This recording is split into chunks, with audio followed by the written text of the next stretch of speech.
Hello students, CBSE का guidelines आप लोग के लिए आ गया है। डेट शीट 18 अक्टूबर को आने वाला है।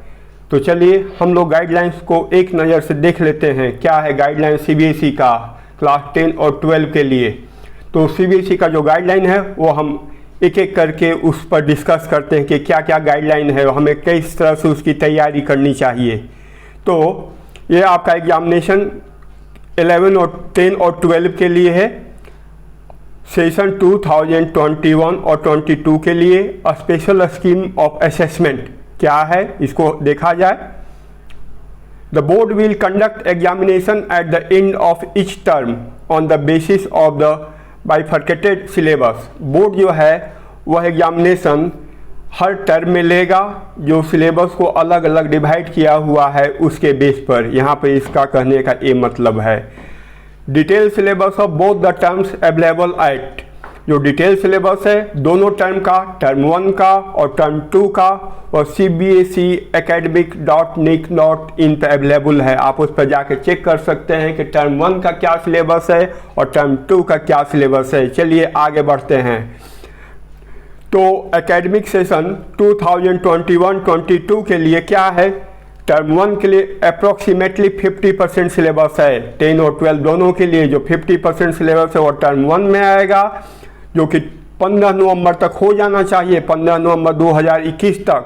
और टर्म 2 के लिए भी अप्रॉक्सीमेटली 50% सिलेबस रहेगा, जो कि मार्च अप्रैल 2022 तक कंप्लीट होना चाहिए। अब क्या है जो एग्ज़ाम का जो शेड्यूल है उसके बारे में क्या कह रहा है। Regional skill subjects exam will be start with respect to 15 November 2021। जो रीजनल सब्जेक्ट होता है, जैसे किसी भी स्टेट का अलग अलग, मराठी हो गया, उर्दू हो गया, बंगाली हो गया, तमिल हो गया, वो सब का एग्ज़ाम 15 नवंबर से स्टार्ट होगा। इसमें दे रहा है कि 114 सब्जेक्ट्स है क्लास 12 में और 75 सब्जेक्ट्स है क्लास 10 में। और क्या दे रहा है कि जो मेजर सब्जेक्ट्स का मतलब हो गया maths, physics, chemistry, science, English, उसका जो एग्ज़ाम होगा वह 24 नवंबर से होगा। Term 1 examination for class 10-12। अब क्या दे रहा है कि date sheet of examination of both class 10 and 12 will be issued on 18 October 2021। जो डेट शीट है वह 18 अक्टूबर को आने जा रहा है 10 और 12 का टर्म 1 एग्जाम के लिए। आगे बढ़ते हैं, क्या दे रहा है। Details regarding the major and minor subjects available at CBSE exam 2021-22 dated 14/10/2021। Details दिया हुआ है, मेजर और माइनर सब्जेक्ट कौन कौन है वह यहाँ पर दिया हुआ है। Regarding minor subjects CBSE will be make group of schools offering this subjects. Minor subject के लिए CBSE ने ग्रुप बनाया है जो कि सब्जेक्ट्स को ऑफर करते हैं। आगे क्या गाइडलाइंस है, all examinations will be conducted in offline mode. मतलब कि ऑनलाइन मोड नहीं होगा, ऑफलाइन मोड एग्जाम होगा। मतलब आपको सेंटर पे जाके एग्जाम देना है खुद से। Term 1 examination for class 10 and 12 दोनों के लिए ही ऑफलाइन मोड में होगा। और कैसे होगा ऑफलाइन मोड में वो भी समझ लिया जाए। दे रहा है कि OMR sheets will be available on cloud and to be downloaded from there. वह क्लाउड पर अवेलेबल रहेगा OMR शीट, और स्कूल उसको क्लाउड से डाउनलोड करेगा। ये हो गया OMR शीट, जिस पर कि आप लोग डार्क कीजिएगा, आंसर दीजिएगा कौन सा सही है कौन सा गलत है। अब आते हैं एग्जाम सेंटर के लिए। जनरली बहुत सारे स्टूडेंट्स के दिमाग में यह रह रहा है कि एग्ज़ाम सेंटर अपने स्कूल में रहेगा या दूसरे स्कूल में रहेगा। तो CBSE ने क्लियर कर दिया कि एग्ज़ाम सेंटर ऑन स्कूल रहेगा। मतलब जिस स्कूल में आप पढ़ रहे हैं सेंटर भी वहीं पर रहेगा। Encrypted question paper will be sent to school in login ID exam center in the morning। और वह जो क्वेश्चन पेपर होगा उसके बारे में भी समझ लीजिए क्या होगा। क्वेश्चन पेपर बोर्ड नहीं भेज रहा है, प्रिंटेड वे में क्वेश्चन पेपर स्कूल के लॉगिंग आईडी पर अवेलेबल रहेगा सुबह में, और स्कूल उस क्वेश्चन पेपर को डाउनलोड करेगा और उसी क्वेश्चन पेपर से आपका एग्ज़ाम होगा। अब आ जाते हैं कि एग्ज़ाम कितनी देर का होगा, एग्ज़ाम का ड्यूरेशन कितना होगा। नेक्स्ट पॉइंट, तो राइटिंग टाइम 90 मिनट होगा, मीन्स 90 मिनट आपको सॉल्व करने के लिए मिलेगा, और रीडिंग टाइम 20 मिनट होगा, मतलब 20 मिनट पहले आपको मिल जाएगा, जिससे आप क्वेश्चन 20 मिनट में अच्छे तरह से पढ़ लीजिए, और उसके बाद 90 मिनट और मिलेगा जिसमें आप क्वेश्चन को सॉल्व करेंगे। नेक्स्ट पॉइंट, जो क्वेश्चन होगा वो कैसा होगा, तो MCQ टाइप होगा, मल्टीपल चॉइस क्वेश्चन होगा, सिर्फ ऑब्जेक्टिव क्वेश्चन होगा, सब्जेक्टिव क्वेश्चन नहीं होगा। टर्म 1 में ये क्लियर कर दिया कि सारे क्वेश्चन जो होगा वह ऑब्जेक्टिव होगा और MCQ टाइप में होगा टर्म 1 के लिए, क्लास 10 और क्लास 12 के लिए। Each question will carry equal marks, और सारा क्वेश्चन जो है वह इक्वल मार्क्स का होगा, मतलब 1 मार्क्स का सारा क्वेश्चन होगा। And candidate will get options, और जो कैंडिडेट होगा OMR शीट में उनको ऑप्शन दिया जाएगा, जो ऑप्शन सही है A, B, C, D, उस ऑप्शन को आपको उसको डार्क करना होगा। क्वेश्चन पेपर क्लियर यहाँ पर कर रहा है कि प्रिंट होगा स्कूल में ही, बाहर से CBSE नहीं भेजेगा, स्कूल खुद से प्रिंट करेगा अपने प्रिंटर से और स्टूडेंट को देगा। All the facilities and examination as provided earlier for CWSN will be continued in these examination also, मतलब जो भी फैसिलिटी एग्जाम में मिलता है CBSE बोर्ड जो लेता है वो सारा फैसिलिटीज स्टूडेंट को मिलेगा। और उसके लिए आगे क्या दे रहा है कि CBSE कंडक्ट करेगा workshop for observer and city coordinators on downloading OMR and appointment of evaluators, मतलब वह ट्रेन करेगा स्कूल को कि कैसे क्वेश्चन को डाउनलोड करना है, कैसे OMR शीट को डाउनलोड करना है, और एवुलेटर मतलब जो उसको OMR शीट को चेक करेगा वो कैसे चेक करेगा, ये सारे के लिए CBSE ट्रेनिंग देने जा रही है स्कूल को। As per COVID-19 protocol 12 student sitting arrangement is to be done in 1 room. अब ये भी क्लियर हो गया कि एक रूम में कितने स्टूडेंट रहेंगे, ओनली 12 स्टूडेंट्स एक रूम में रहेंगे। इट मीन्स आप समझ सकते हैं कि एक बेंच पर आप एक बच्चा बैठेगा, एक स्टूडेंट बैठेगा, पहले 2 बैठता था अब एक ही बैठेगा, चाहे बड़ा बेंच हो या छोटा बेंच हो, एक ही स्टूडेंट एक बेंच पर बैठेगा।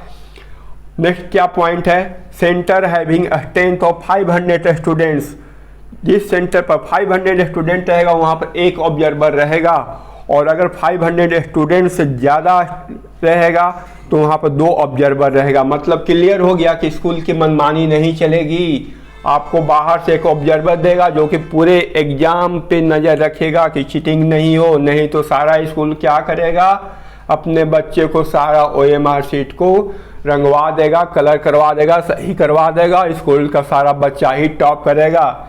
इसके लिए CBSE ने इंतजाम कर रखा है, ऑब्जर्वर वो अपना देगा, 500 स्टूडेंट पर 1 ऑब्जर्वर, और अगर 500 से ज़्यादा स्टूडेंट है तो वहाँ पर 2 ऑब्जर्वर रहेंगे, जिससे कि एग्ज़ाम फेयर हो। इसलिए बच्चों स्टूडेंट्स आप लोग तैयारी बहुत बढ़िया से करिए। मेरा मैथ्स क्लासेस करके चैनल है जिस पर मैं मैथ्स का सॉल्यूशन देते रहता हूँ, MCQ टर्म 1 का, टर्म 2 का भी दूंगा, उससे आपको बहुत मदद मिलेगी, आप वहाँ पर जाकर तैयारी अच्छे से कर सकते हैं। आगे देखिए क्या कह रहा है कि ऑब्जर्वर जो हैं वह स्कूल सेंटर पर 7:30 में ही आ जाएंगे, मतलब ये नहीं कि स्कूल क्वेश्चन डाउनलोड कर दिया उसको फिर वो लिख कर दिया, और 7:30 में उनके सामने ही क्वेश्चन पेपर डाउनलोड होगा और OMR शीट भी डाउनलोड होगा, और वो 7:30 AM मतलब सुबह में आएंगे और 5 बजे शाम तक वहीं रहेंगे। उसके बाद क्या अगला इंस्ट्रक्शन है, it is compulsory for the students of class 10 and 12 to appear in term 1 exam to be conducted by CBSE।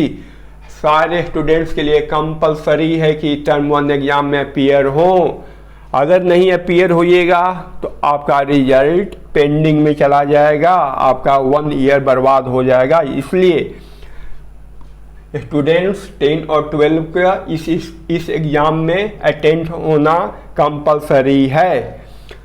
Marks of this exam will B considered by CBSE at the time of declaration of CBSE class 10 and 12 final results in अप्रैल में। क्यों यहाँ पर present होना जरूरी है, इसको clear कर दिया है कि जब अप्रैल और मई में जब फाइनल एग्जाम देगा, फाइनल रिजल्ट देगा CBSE, तो उस समय आपका जो टर्म 1 का मार्क्स आया है उसको वह कंसीडर करेगा, उसको मिलाकर ही आपका फाइनल रिजल्ट देगा। The candidates final score of marks will be calculated on the basis of this performance in both term 1 and term 2। मतलब टर्म 1 और टर्म 2 दोनों को मार्क्स मिलाकर ही आपका फाइनल रिजल्ट मिलेगा। इसलिए इस एग्जाम में आपको शामिल होना कंपलसरी है। CT coordinator will appoint observer and change observer in between as per need request. एक CT कोऑर्डिनेटर बनाया जाएगा जो कि ऑब्जर्वर को अपॉइंट करेगा या उसे चेंज करेगा। और क्या दे रहा है इंस्ट्रक्शन, ध्यान दीजिएगा। No students will be put in pass compartment और essential repeat category after term 1 examination. क्या होता था कि जब फाइनल एग्जाम होता था तो 3 तरह के कैटेगरी, 3 तरह के रिजल्ट होता था। पहला पास, मतलब जो सारे सब्जेक्ट में पास कर गए उनको पास बोला जाता था। सेकंड कंपार्टमेंट मीन्स किसी एक सब्जेक्ट में आप फेल कर गए तो उसे कंपार्टमेंटल बोलते थे। और थर्ड था इसेंशियल रिपीट, इट मीन्स अगर एक से ज़्यादा सब्जेक्ट में आप फेल कर गए तो आपको इसेंशियल रिपीट या उसे आप फेल कर सकते हैं। लेकिन यहाँ पर CBSE बोल रहा है कि टर्म 1 एग्जाम में ऐसा कुछ नहीं है, न यहाँ पर पास कहा जाएगा, न कंपार्टमेंट कहा जाएगा और ना ही इसेंशियल रिपीट किया जाएगा टर्म 1 एग्जाम के लिए। नेक्स्ट में क्या है, after conduct of term 1 examination result will be declare in the form of marks scored. जब टर्म 1 एग्जामिनेशन का रिजल्ट आएगा तो आपको टोटल कितना मार्क्स आया है उस फॉर्म में ही आपको दिया जाएगा। अब आ जाते हैं कि कैसे इवैल्यूएशन होगा OMR शीट का, इवैल्यूएशन ऑफ OMR शीट। अब इसके बारे में भी जान लेते हैं। आंसर की will be available by 1:30 PM। Answer की जो होगा वह अवेलेबल होगा 1:30 PM में। टीचर्स ऑफ एनी सब्जेक्ट, मतलब किसी भी सब्जेक्ट का टीचर उस OMR शीट को चेक कर सकते हैं। कोई ज़रूरी नहीं है कि जिस सब्जेक्ट के टीचर हैं वही उस आंसर शीट को OMR शीट को चेक करेंगे। कोई भी टीचर उस OMR शीट को चेक करेंगे। और जो इवैल्यूएशन है वो सेम डे होगा, मतलब जिस दिन एग्जाम हुआ इवैल्यूएशन भी उसी दिन हो जाएगा। The evaluators has to only upload number of correct answer. मतलब क्या, जो चेक करेंगे आपका OMR शीट और सिर्फ इतना ही अपलोड करेंगे कि आपने कितना सही अटेम्प्ट किया। मतलब कि यहाँ पर नेगेटिव मार्किंग आपका नहीं है। मतलब आपको जो क्वेश्चन नहीं भी आया आप वहाँ पर तुक्का चलाइए, अंदाज कीजिए, कोई एक को जरूर डार्क कीजिए। अगर आप लकी रहे तो सही हो जा सकता है, इसलिए किसी भी क्वेश्चन को छोड़ना नहीं है। सारे क्वेश्चन को आपको डार्क करना है, नेगेटिव मार्किंग नहीं है। आपका जितना सही होगा उतना चला जाएगा। जैसे एक एग्जाम्पल के रूप में दे रहा है, आप देख सकते हैं कि अगर 20 आंसर करेक्ट है तो इवैल्यूएटर लिखेगा कि 20 विल, बस इतना ही, 20 will be right. Calculation of marks will be done by CBSE। जो कैलकुलेशन होगा मार्क्स का वो CBSE डन करेगा। All details of the students will be already filled in the OMR sheet. OMR sheet में students का सारा detail fill रहेगा। Only question paper set has to be filled in by the students. मतलब कि question paper field किया जाएगा students के द्वारा। अब इवैल्यूएशन का टाइमिंग दे रहा है कि कितने बजे से होगा, तो 1:40 से लेकर 4 PM तक, मतलब 1:40 से 4 बजे तक इवैल्यूएशन होगा। Evaluation will be done in the centre of exam. और इवैल्यूएशन कहाँ होगा, तो जहाँ पे एग्जाम हुआ है, मतलब आपके स्कूल में ही इवैल्यूएशन होगा। And OMR sheets are to be send to CBSE by 5 PM। और जो OMR शीट होगा वो CBSE को भेज दिया जाएगा उसी दिन 5 बजे तक। 5 circles will be provided in the OMR sheet. अब देखिए यहाँ पे एक नया चीज़ दिया, पहले था कि 4 ही ऑप्शंस की बात आ रही थी A B C D, लेकिन जो नया अप टू डेट है उसमें दे रहा है कि 5 सर्किल्स प्रोवाइड करेगा। OMR शीट में, और student should write the correct option ABCD। Student जैसे ABCD तो 4 सर्किल हो गया, जो सही रहेगा उसमें ABCD लिख देंगे, and then darken the oval also. ABCD लिखकर उसके बाद ओवल को डार्क करेंगे। For example if A is correct option the student will write A। मतलब दोनों चीज करना है, आपको A भी लिखना है एंड डार्कन द ओवल, और जो गोला है जो सर्किल है उसे डार्क भी करना है। फॉर A ऑल्सो, मतलब जहाँ पर A का सर्किल है वहाँ पर आपको डार्क कर देना है और A भी लिखना है।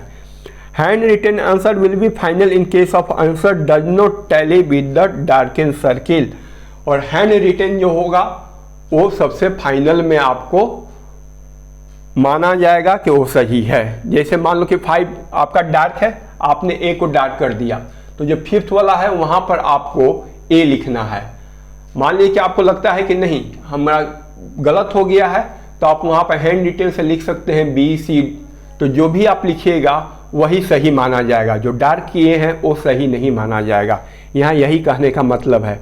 मतलब यही है कि अगर डार्क वाला और हैंड रिटन दोनों सेम है तब तो कोई प्रॉब्लम नहीं है, लेकिन अगर डार्क वाला और हैंड रिटन डिफरेंट कर रहा है, 5वां गोला हैंड रिटन होगा, डिफर कर रहा है, तो जो हैंड रिटन होगा वही वैलिड होगा।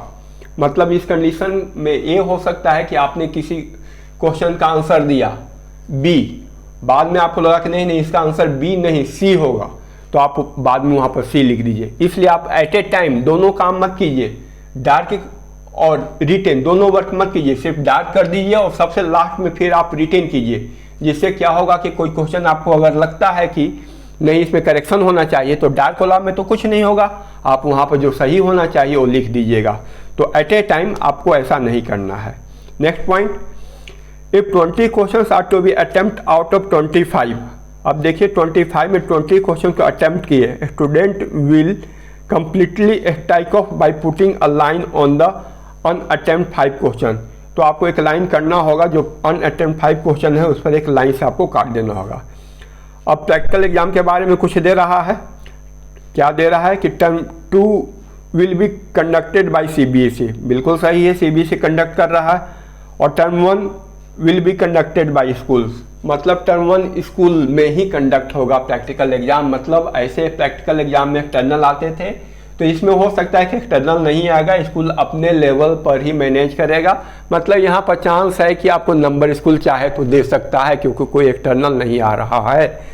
लेकिन टर्म 2 में बोर्ड ही कंडक्ट करेगा और अपना एक्सटर्नल भेजेगा, अपना ऑब्जर्वर भेजेगा, जो कि आपको एवेलुएट करके मार्क्स देंगे। तो प्रैक्टिकल का भी क्लियर हो गया कि प्रैक्टिकल जो होगा फर्स्ट टर्म का वो स्कूल में ही होगा, स्कूल के द्वारा ही होगा, स्कूल के टीचर्स के द्वारा ही होगा, बाहर से कोई टीम या कोई ऑब्जर्वर या कोई एक्सटर्नल नहीं भेजेगा। Next point, details of internal assignment class 9 to 10। 9 to 10 के लिए इंटरनल असाइनमेंट के लिए दे रहा है subject with theory of 80 marks, जिसमें 80 मार्क्स का थ्योरी होगा for all major subject, 10 marks for each term. तो 20 मार्क्स जो बचा तो 10 मार्क्स फर्स्ट टर्म में दिया जाएगा और 10 मार्क्स सेकेंड टर्म में दिया जाएगा। इस तरह से आपको 20 मार्क्स मिलेगा। उसमें भी क्लियर किया कि पीरियोडिक टेस्ट में 10 मार्क्स कैसे देना है, तो 3 मार्क्स पीरियोडिक टेस्ट में इस सब्जेक्ट का, और टर्म 1 में जो लिया गया है, और टर्म 1 में एंड 2 इन टर्म 2, दूसरे में टर्म 2 में, और वाइस वर्सा। इस तरह से मल्टीपल असेसमेंट पे 2 मार्क्स देना है। मतलब यहाँ पर 10 मार्क्स का हुआ डिस्ट्रीब्यूशन कर रहा है, 3 marks plus 2 marks. Multiple assessments जो कंडक्ट होगा वहाँ पर 2 मार्क्स मिलेगा। सब्जेक्ट इनरिचमेंट पे 3 मार्क्स मिलेगा, तो 8 मार्क्स हो गया। फिर 2 marks to be maintain in 2 terms, और 2 मार्क्स और दिया जाएगा। Class 9 and 10 subject with theory of 70। अब 70 मार्क्स का जो एग्जाम होता है उसमें क्या है, जैसे होम सेक्शन 64 एलिमेंट बिजनेस 1 ये सब सब्जेक्ट दे रहा है। सब्जेक्ट विथ थ्योरी ऑफ 50, तो 30 मार्क्स जो है 15 मार्क्स हर टर्म में दिया जाएगा। समझ लीजिए कि जितने मार्क्स का एग्जाम हो रहा है 100 में, जैसे 70 है तो 30 मार्क्स बचा, तो 15 2 बार में। अगर 80 मार्क्स का है तो 20 मार्क्स बचा, तो 10 मार्क्स दोनों टर्म में मिलेगा, टर्म 1 में, टर्म 2 में। अब उसी तरह से सब्जेक्ट विथ थ्योरी ऑफ 50, ऐसा सब्जेक्ट जिसमें 50 मार्क्स का हो तो 25 और 25 मतलब 50 मार्क्स इसमें बच गया, तो 25 मार्क्स टर्म 1 में मिलेगा और 25 मार्क्स टर्म 2 में मिलेगा। उसका आप चेक कर सकते हैं डिटेल cbseacademicnick.in पर। टर्म वाइज सर्कुलम, अब थ्योरी 30 मार्क्स का दे रहा है कि कैसे होगा, आप इसको देख सकते हैं। Subject with multiple practical components, इसमें भी दे रहा है। असाइनमेंट प्रैक्टिकल ऑफ 20 मार्क्स, जिसमें 20 मार्क्स का प्रैक्टिकल होता है, जैसे मैथमेटिक्स, तो 5 इसमें दे रहा है। आप पढ़ सकते हैं कि प्रोजेक्ट वर्क पर 5 marks, term in presentation viva 5 marks viva पर, टर्म 2 में performance of practical and record 5 marks, term in test of 1 practical plus viva 5 marks मिलेगा।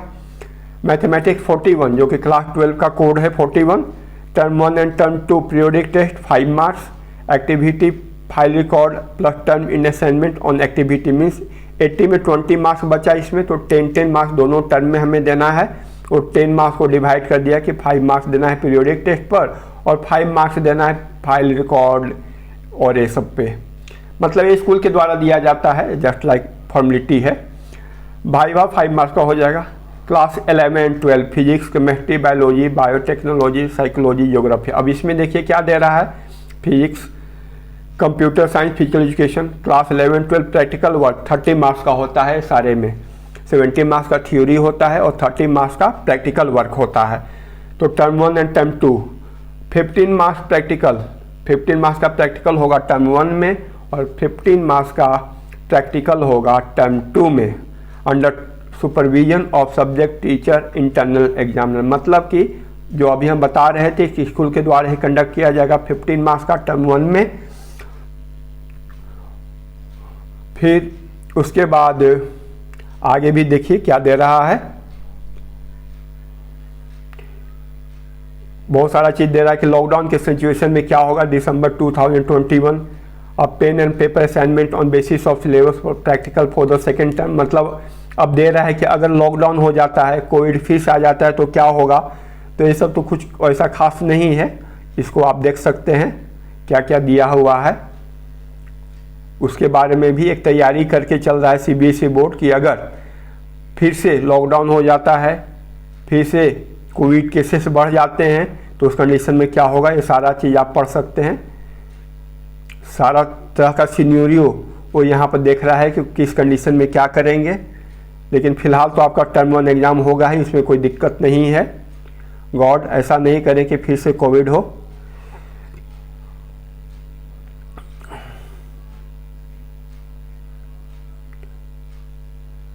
Thank you. तो मेरा एक चैनल है, इस चैनल को आप सब्सक्राइब कर लीजिए। यहाँ पर आपको मैथ्स में बहुत हेल्प मिलेगा 9 10 11 12 के लिए। मैं टर्म 1 एग्ज़ाम के लिए इस पर टॉपिक्स भी डाल रहा हूँ, आप उसको देखिए, उससे आपको बहुत ही प्रॉफिट होगा। मार्क्स अच्छे आएंगे एग्ज़ाम में, बहुत अच्छे मार्क्स आएंगे एग्ज़ाम में। Thank you.